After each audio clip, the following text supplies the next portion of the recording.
murtoon ati har'a fudhatte kuni jechuudha. Murtoon ati har'a ofirratti fudhatte kuni oolee bula malee jechuudha. Guyyaa waaqayyo guyyaatti viidiyooti ani har'a hojjedhu kana viidiyoo kana irra deemtee dhageeffatte itti viidiyoo kana yaadattutu jira jechuudha. Murtoo ta'uu hin qabne jechuudha. Maaliif dogongora jalqabaan sirreessatti dogoggora sana caalu dogoggorte warri yookaan maatii kooti jettee ati har'a duursa oolchite kuni gaafa ilmoo kana deessee of harkatti agarte jechuudha. Isaan sana duubatti dabarsitee ilmoo keessanaaf iddoo kennita jechuudha. Boru mucaan kun akka abbaa manaatitti si jiraachise illee wayis immoo si jiraachisuu dhiise illee akkuma sarraatanyaa kana duraatitti illee hojjetteet ilmoo keessan bukkee jiraachuu filatta malee yoomiyyuu ilmoo kan koo kana gateen biyyatti gala jettee tasuma hin yaadati. Tasuma illee hin yaadin jechuudha. Maaliif arguuf jirta? Ashama harka fuudhee akkam jirtan obboloota koo. Nagaa rabbii lafaaf iddoo jirtanitti isiniif baay'atu akkam turtan akkabsaa kana keessa. An obboleettiin keessa nagaa guutuurraa faa qaba nageenya na bukkee ture simbirallee jiraatu isiniin jecha namoonni chaanala kanaaf haaraa taatan subscribe gochuudhaan maatii keenyatti dabalamaa kan maatii koo turtan immoo hanga yoonaa yaadawwan garaagaraatiin na deeggaraa turtan galatoomaa galata guddaa na biraa qabdan isiniin jechuu jaaladha. Deebi'ee dhufee jira akkuma kaleessa dhiphadhee viidiyoo isiniif hojjedhee ture jechuudha. Mucayyoon silkii ishee hojjetee jira naa bilbiltee jirti itti haasa'ee haasofnee jirra. Haa ta'u malee murtoon isheen ofirratti fudhatte baay'ee murtoo badaa dhugaa isiniin jedha. Hedduu takka waan akka obboleettii kootiitti jechuudha. Osoo harki na ga'ee bakka akka waan tokko gochuu danda'utti hamman keessa kootti gaddee jira. Tarii viidiyoo kan dhageeffataatuma jirta. Uuma kuni waan keessa kootti dhagaameen dubbataa jira. Haa ta'us malee immoo wanti nani jalqaba waadaa irraa sii galee suura kee maxxansuudhaan waadaa sii galee malee irraa hojjechuu yookaas immoo namaaf akka barumsa ta'uufi wanti kun hangamanatti dhufe. Kanaaf walumaa galatti namoonni baay'een keessan dhugaan isin jira viidiyoo kana hanga dhumaatti dhageeffadhaa. Irraa barattanii fakkeenya fudhattanii dhugaan isin jedha hedduu takkanatti dhagaame akkan itti dallanee dubbataa jiru kana jedhee keessa garaa koo qofatu hubata jechuudha. Mucayyoon maal gootee jaraan gaafa namicha qabsiistee poolisoonni dhufanii ishee qabanii yookaas immoo harka seera gaafa galtuu maal gootii mucaanii fedhumaa waliin raawwannee jedheen yaani garuu akkasitti himanne akkasii sin goone jechaa turte suni beekamaadha already ammallee anillee sirratti naqee jira dhiifama naa godhi walumaa galtaniituma raawwattanii haa ta'u dogoggorteerta garuu dogongora ammaa kanan baqadhaatti jechuudha kan jalqaba dogoggortee irratti amma immoo kan biraa kan san caalu dogoggortee dhufte jechuudha. Bakka maatiin kee hin jirre bakka namni sin dhageenye bakka waan tokko hin jirretti jechuudha halagaa hedduutti boru mucaa kana daheen asitti dhiisee galaa jettee farramuun kee baay'ee dogoggora guddaadha. Maaliif dhalli eenyumaaniyyuu hin madaalamu har'a sitti fakkaachuu danda'a garaatti baataa jirta of harkatti nagarre boru gaafa daa'ima sana of harkatti agartee gattee gara biyyaa galuu mitiiti. Sakandii shaniif gattee amma suuqii dhaqxee deebitutti garaan maal akka nama godhu sana nama dahee ilmoo ofii of harkatti argeetu beeka jechuudha. Kanaaf suni soba har'a sitti fakkaachuu danda'a. Ammas taanaan ani miidiyaa bal'aa irratti sitti himaa jira. Namoonni baay'een illee barumsa irraa fudhatan. Atilleen asirratti mee namni yaada akkamii akkasii kennu daawwachuuf dhageeffachuuf jirta. Kanaaf dogoggora guddaa dogoggorteerta. Farramuu hin qabdu. Tarii warri biiroo suni oolee bula malee suura kee baasuun isaanii oolu. Wanti kuni deddeebi'ee akka namoota hedduurra yookaan namoota biraarra hin geenye suura kee baasuu danda'an. Tarii immoo akkuma itti dhaammatte immoo kan hin beeku warra kootu na jala lubbuun isaanii darba waa'ee kana dhagaanii jennaan warra koon argadhu. Minaamina jettee sababa itti himteefis yoo garaa sii laafanii dhiisan garuu oolee bula malee suuraan kee hin baadhee yaadaanii kana beeki. Ani takka waadaa sii galee ammas taanaan ani suura kee hin baasne kallaleen jira fuula kan kee jechuudha. Kanaaf iyyuu jechuudha wanti kuni ta'uu hin qabu waan ta'uu hin qabnedha kanatti raawwattee dhufte jechuudha.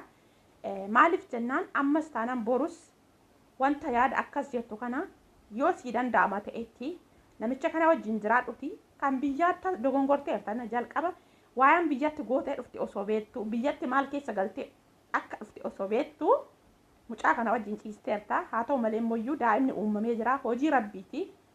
Kanaaf akka feetettis rakkadhu gaaris jiraadhu sitti toleetis jiraadhu sitti tolus baatu daa'ima kee kana gattee gara biyyaa galuu tasumayyuu hin yaadini. Tarii daa'ima kee boruu gaafa ni si jabaate galtee warra kee ilaaltee deebuudhaaf yoo ta'e rakkoo hin qabu. Kanaaf namichaadhaan walii galtee uumituma amala toliitii wajjumaan jiraadhu akka haadha manaatitti si jiraachisuu qaba. Waan si guutamuudha malee ulaagaalee hunda si guutee si jiraachisuu qaba. Kanaaf dogongora jalqabaan sirreessatti kan san caalu hin dogongorini. daa'ima keetittis gufuu hin ta'ini maaliif jennaan ala kana isa miti mee kan ciniinfatee tooniyyuu jechuudha makaraa meeqa dhugaan isin jedhaan amma akkanallee siin hin jedhu obboleettii kan koo jechuudha maaliif akka waaqayyo akka arjaadha maaliif akka namaa miti akka jecha namaa miti inni nagaan si hiiku rabbiin waa tokkoyyuu sin agarsiisini garuu akkamittiin akka daa'imni gara dachee tanatti dhuftu daa'ima jechuu dahuu jechuun maal akka ta'e arguuf jirta salphaa sitti fakkaateera har'a jechuudha salphaa sitti fakkaata hin agarree kanaaf waaqayyo waanuma hundumarraayyuu jechuudha libboona siifaa kennu baay'ee dogoggorteerta rabbi karaa isaatti si deebisu kanaaf obboloota koo baay'een keessan baradhaa dhugaan isin jedha dogoggora jalqaba dogoggortan sirreessuuf jecha dogoggora kan san caalu hin dogoggorina mucayyoon kun amma jalqaba dogoggorteerti fedhiidhumaanis haa ta'u wajjin warratanii jiru wanti ta'e daa'imni uumameera har'a garuu immoo deebitee warri koonan dhagayini obboleenyi koonan dhagayini ijoolleen biyya kiyyaanan dhagayini irra kan ka'e maal gochaarti boru mucaa kana daheen asumatti gatee galaadhaan farramteef isinii galee ta'uu hin qabu kun isinii galee maaliif arra itti fakkaata boru garuu gaabbitee karaa deebistuu hin dandeessu maaliif farramteerti seera innaa seerri waan qabe waan katabe gadi lakkisu waan ta'eef jechuudha kanaan isaan iyyuu kana shakkaniiti warri na bukkee jiranii kophaa kee farramuu hin dandeessu biiroo irraa dhuftee fidii nama achi isaan dhufanii toonii ragaa ta'uu qabanii kan siin jedhan beekteerta miti wanti kun akka keessa deebi'amuu hin danda'amne sababa beekaniifi kanaaf warri biiroo dhufanii namni lama na bukkee dhaabbatanii farrameetteertami kanaaf iyyuu waan harka keetiin katabde waan ta'eef boru garuu gufuu guddaa waan guddaa dogoggorte dhugaan siin jedhaan irra deddeebi'ee jechuudha maaliif keessa kootti baay'ee sababan aariif akkasitti dubbadhe kanaafuu obboloota kan koo jechuudhaani walumaa galatti jalqaba dogoggortanii jirtanii haa ta'u maaliif gaafa biyyarraa dhufnu dhiira dhabnee miti dhiirri biyya keenya dhabameeti miti guutee jira barbaadaniif taanaan eerumtanii jiraachuu barbaadan taanaan jechuudha guutee jira garuu immoo nuti jireenya mo'achuuf jireenya kaleessa keessa jirru sana caalaa jireenya gaarii jiraachuudhaaf akkasuma maatii keenya gargaaruu obbolaa keenya gargaaruu biyyaa baan garuu immoo waan ittiin dhufne sana dagannee rakkoo keessa galleerra rakkoo jalqaba dogoggoree sana sirreessinaatti immoo kan saccaalu dogoggoruurra takka maqaan takka ba'ee fi karaan takka ba'ee hin deebi'u jedhaadhaan oromoon gaafa mammaakkachuudha kanaaf ammas taanan ati boruu mucaa kana asitti gateen galee maatii koo argaanii eessumattuu hin beekamame namni dahee eenyumtu jechuudha hagam takka hin dhokatu dhala beekuni dhala jechuun waan salphaasitti fakkaattesi dhala jechuun namni dhala ofii oskoo jechuun hin beeku dhalli koo hin dhokatu dhugaan siin jedha oolee bula malee mucaan kun gaafa guddatee lafaati jirtutti haadha koo jedhee barbaadee dhufa gaaf sana eessa lixa kanaaf dogoggora jalqabaa sana sirreessutti kan san caalu dogoggoruurra isuma jalqaba dogoggorte namaafillee barumsa ta'ee osoo achumarratti hafee raatee mucaa kana seerumaan yoo si jiraachise akka haadha manaatitti si jiraachise yoo si jiraachisuu baate iyyuu warri seeraa gaassi bukkee filannoo kisiif dhiyeessa sana gara biyya kootti galee mana kireeffadhee jiraadha mucaa kanaaf waan barbaachisu ulaagaalee haa guutuu fi ji'aan birrii haa kaffaluuf jettee osoo ati waan akkasii dubbatta ta'e seerri waan ati barbaadde siif godha waan barbaadde siif godha jechuudha kun ammootu ati fedha kee sababa ta'e fedha keetti filattee warri koonan dhagayin obboleenyi koonan dhagayin mucaan kuni dahee tanan asitti gatee gala jettee gaafa farramtu sana sammuun kee xiqquma ishiillee duuba boru maaltu natti dhufuu danda'a jettee takkuma anas tawwasne yaadanne sammuu keessa sin dhufu ammootu achuma ammoo ogguma sana silkii amma cufame kana bakka obboleettii koofan bilbila jettee silkii maaf irraa fiddee naaf hin bilbille jalqabas dhuftee natti mari'attee na gaafatteertami manaan bilbile maaf naan bilbille amma farramootti fiigdu sana maaf naan bilbille dhugaan siin jedhaa ani hin beeku ani tasuma rakkoo akka kana keessallee seenee hin beeku si jalqaba garuu ani dhugaan siin jedhaa waan wanti sun haala suukaneessaa haala ati hin beekneen sirra ga'e natti fakkaate ammootu amma si hubadhee jira dhiifama naa godhi ani dhugaa dubbachuu maaliif dhugaa dubbatanii lafa aduun itti buluu wayya dhuguman dubbataa jira fedhumaa wajjin raawwattan waan raawwattan sana fedhumaa waliin raawwattan kanaaf atis jalqabaa tooftaa yookaan akkamitti mucaa kanatti garagartee akka qabsiisuu barbaadaaf gara koo dhufte malee fedhumaa wajjin raawwattee mucaa wajjin haa ta'u immoo tooftaa argattee lakkoofsa poolisii si kennee bilbilatteerta harka seeraa geessee jirta ganaa immoo kan rakkoo sana caalu mucaa gateen gala jettee gaafa farramtu akkamitti sammuun kee xiqquma ishii sirrifanne boru maaltu dhufa jettee akkamitti yaaduu hin dandeenye jechuudha boru ijoolleen keenya yoo nu nama nan dhugaan isiniin jedha maaliif jennaani hundi keessanuu deessanii achi keessanii dhuftanu jechuu danda'u dhugaa kun dogoggora guddaadha namoota baay'ee barumsa ta'uu danda'a garuu sichammar jechuudha irraan dubbadhu jedhee tan ture waan aarii keessi kunatti dhagaamiif moo dubbadhee jira dhiifa manaa godhii jechuudha kanaaf iyyuu jechuudha obboloota kan koo dhugaan isiniin jedha wanti akkana salphaas immoo qalbii isinitti fakkaatina dhala jechuun waan guddaadha dhala jechuun dhoskuuf illee waan si dhokachuu hin dandeenye waan ofii isaati yeroo eeggatee sa'aatii eeggatee ifa ba'uu danda'udha. Si galee ati nan dhoskawotteyyuu inni waan ashannafee tooniyyuu adda babayirra ba'udha. Dhalli hin dhokatu eessumattuu dhala kee dhoksuu hin dandeessu.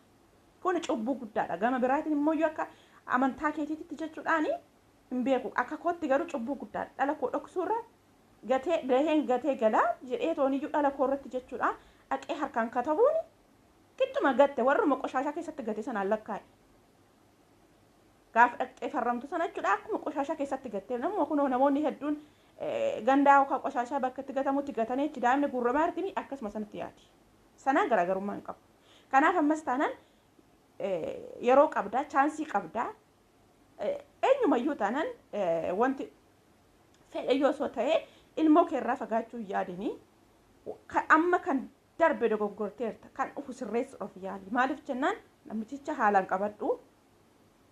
Yoo dhaabbataa ta'e dhaabbata qabda yoo malkii ta'e malkii qabda haa ta'u ka malkii fi dhaabbanni faayidaa hin qabu waan sammuu yookaas immoo namni yaadni isaa gahaa yoo ta'e bareedaa ture jechuudha garuu ammootu ate hamma bifa qabdu yaadan asuma baay'ee miti dhugaan isiin jedha dhuguma sitti maaraan kanaaf namicha haalaan qabadhuuti wajjin jiraadhu maaf haadha manaa lama kan biraas irratti fuune wajjumaan jiraadhu hin fuune jetteerta miti amma haadha manaa hin qabu ganaa reefu hojii argateeraatti artanti kanaaf iyyuu mucaa wajjin jiraadhu inni biyyaa akka hiree isaa haa ta'u gabaabuma sitti maa akka hiree isaa haa ta'u ani mistira kee akkas jedhee dubbachuurraa inni suni akka hiree isaa haa ta'u ammootu isa sana shaaruutu caala malee dhala kee shaaruun hin caalu dhala kee eenyumtuu siif hin caalu iddoo dhala keetii eenyumtuu siif hin bu'u. Maaliif dhala kee jechuun eenyu olitti eenyu haadha kaleessa haadha kan kee akkasitti jeessa gargaraatti si baatte si deesse sanayyuu gaafa dhala kee of harkaa qabdu haadha kee sanayyuu bootaa dhala keetii sana hin keessu. Akkuma haadhatitti iddoo kennitan malee akka dhala keetitti iddoon kennituuf. Kanaafuu dhala jechuun baay'ee waan guddaadha. Gammachuu sammuuti, cimsa jiruu keetiiti. Haala kam keessattuu iyyuu gaddi, haala kam keessattuu dhabi, boo'i, cannaqami garuu dhala keetti boqonnaa qabda. Dhala keetti gammachuu qabda. Dhala jechuun waa xiqqishuu miti. Kanaaf dhala keerraa fagaadhu isin jedhu amma sanii namoonni baay'een illee yaada kaa'uu dandeessanii akkuma jalqaba isin kenne sirrii gaarii gootee farramtee too baga farramtee akkasumas immoo dhala ishee kana dhiistee gara biyyaa galuun sirrii warri jettan ammootu lakki wanta ta'uu hin qabne kun jettan ammallee koomentii barreessadha. Ani waa'ee ishee asuma irratti hin xumuraa lammaffaa viidiyoo irraan hojjedhu. Kaleessa sagalee ishii dhokate dhabamte jedhee waan ba'ee isinitti dubbadheef namoonni baay'een kan na gaafattan kan cannaqamaa jirtan baay'een keessa sababa jirtaniif dhufee irraa isiniif dubbadhee tokkoffaa lammata immoo natti dhaga'ame dhugaa hedduutu akkanatti dhaga'ame kanaaf dhufee irraa dubbadhee kanaaf iyyuu kan jalqabaa dogoggorteef kan gara funduraa sirreeffadhu isin jedha namicha seeraan qabadhu haalaan qabii siyaa jiraachisu akka haadha manaatitti daa'ima kee kunuunfadhu waaqayyo nagaan siyaa hiiku hunda caalaa jechuudha daa'ima kee irraa fagaadhu isin jedhu ammootu kana keessaa kan harka qabu rabbiidha rabbiin harka isaa sirra qabee nagaan si hiikee nama dhala kee ijaallaalee dhungatu rabbi siyaa taasisu waan biraa isin jedhu ani kanaaf kana fakkaata obboloota kan koo namoota baay'ee barumsa ta'a jedhee yaadaani namoota baay'ee fakkeenya ta'a jedhee yaada jechuudha. Garuu immoo ijoolleen Itoophiyaa kana booda ijoollee dhiiraatti nutti baay'ee tokko jechuudha. Ijoollee baay'ee walitti buusa kun jechuudha. Maaliif ijoolleen sinin amannu sinis akkas taatanii dhuftan sinis akkas gootanii dhuftan jechuun waan hin oolle kun boru jechuudha. Kanaaf walumaa galatti sanas ta'e kana kan dogongorame deebi'amuu sababa hin danda'amneef kan dhufu sirreessuudhaaf yaadudha malee kanaaf kan dhufu sirreessuuf yaalii kan jalqabaa dogoggorteerta jalqaba duraa gaafa biyyaa baatu maal akka biyyatti raawwattee dhufte osoo beektu dogoggorteerta ammootu amma dogoggora kana seente malee immoo dhiiste kan biraa dogoggoraarta kanaaf kan biyyaa akka hireessaa waaqayyo isaafis waan gaarii haa yaadu maaliif maal godhan gizee tokko namni akka garaa isaatti argatu kan jedhan ni jira. Tarii mucaan sun gaarii ta'uu danda'an beekamu sana waaqayyotu beeka. Garuu keessa kootti sababa natti dhaga'ameef dubbadheera. Ifa mana godhi. Ifa hin baasne kan inni waadaa sii galee suura kee hin maxxansuudha. Suura kee hin maxxansine. Ammas taanaan ani si dhoksullee warri biiroo suni oolii bula malee uuma ol si baasanii sana sodaadhu. Kanaaf waaqayyo si duukaa haa ta'u walumaa galatti obboloota koo kana fakkaataa asirratti dhaabee xumuree jiraani waa'ee isheetirra lammata hin dubbadhu. Namoonni isinitti dhaga'ame eebbisaadha waaqayyo nagaasaa hiiku jedhaanii.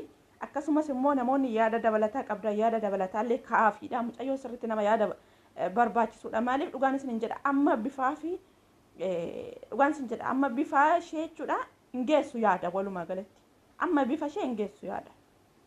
Dhugaa yaadan baay'ee nama gadi bu'aadha isheen jechuudha. Osoo nama yaadan ol siiqaa yookaan nama yaada guddaa ta'eeti dogoggora hamma kana gahu hin dogoggortu ture. Kanaaf ani xumuree jira asuma irratti dhaabeera. Namoonni yaada addaa qabdan koomintii jala nuuf kaa'adha. Nagaan naaf turaadha. Hanga viidiyoo biraatti walitti deebinuutti isin jedha. Turtii gaarii yoo dogongore dhiifama naa godhaadha. Lafa dogongora kooti natti himaadha. Aareen dubbadhe aariidhaan waan natti dhagahame dhugaan isin jedha. Bifa koorratti illee hin beeksisa haala dubbannaa koorratti illee jechuudha. Na hudhe maaliif akka ta'e hin beeku waan dogoggora sana ofii kooti dogoggore natti fakkaata jechuudha. Dhiifama naa godhaa walumaa galatti turtii gaariin isin jedha.